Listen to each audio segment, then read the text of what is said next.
Hi guys, ഇന്ന് വൈകുന്നേരം ഉണ്ടാക്കിയ പാസ്തയുടെ റെസിപ്പി പറഞ്ഞിരുത്തേ.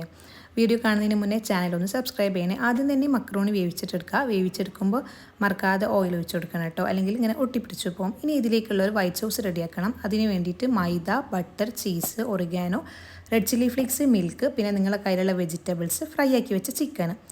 ഇനി നമുക്കൊരു പാൻ എടുക്കുക. അത് ചൂടായതിനു ശേഷം അതിലേക്ക് ബട്ടർ ഇട്ട് കൊടുക്കുക, പിന്നെ മൈദ ഇട്ട് കൊടുക്കുക. ഇനി പാൽ ഒഴിച്ച് കൊടുക്കുക കേട്ടോ. ഇനി ഇതിലേക്ക് ആവശ്യത്തിനുള്ള ഉപ്പ്, പിന്നെ പെപ്പർ പൗഡറും കൂടി ഇട്ട് കൊടുക്കുക. ഇനി നമ്മൾ നേരത്തെ കട്ട് ചെയ്ത വെജിറ്റബിൾസും പിന്നെ ഫ്രൈ ആക്കി വെച്ച ചിക്കനില്ലേ, അത് ചെറുതാക്കി കട്ട് ചെയ്തതാണ്, അതും ഇതിലേക്ക് ഇട്ട് കൊടുക്കുക. പിന്നെ റെഡ് ചില്ലി ഫ്ലേക്സ്, പിന്നെ ഓർഗാനോ, ഇത് മസ്റ്റാണ് കേട്ടോ, ഇത് ഇട്ട് കൊടുക്കുക. ഇനി ലാസ്റ്റ് ചീസ് കൂടെ ഇട്ട് കൊടുക്കുക കേട്ടോ. ഇനി നമ്മൾ നേരത്തെ വേവിച്ച് വെച്ചിട്ടുള്ള മക്രോണി ഇല്ലേ, അത് ഇതിലേക്ക് ഇട്ട് കൊടുത്തിട്ട് നന്നായിട്ട് മിക്സ് ചെയ്യുക. അപ്പോൾ ഇത്രയുള്ള ഇന്നത്തെ റെസിപ്പിൻ്റെ വീഡിയോ. നല്ല ടേസ്റ്റിയാണ്. അപ്പോൾ വീഡിയോ ഇഷ്ടപ്പെട്ടാൽ ചാനൽ എന്തായാലും സബ്സ്ക്രൈബ് ചെയ്യണേ. അപ്പോൾ ഓക്കെ, ബൈ.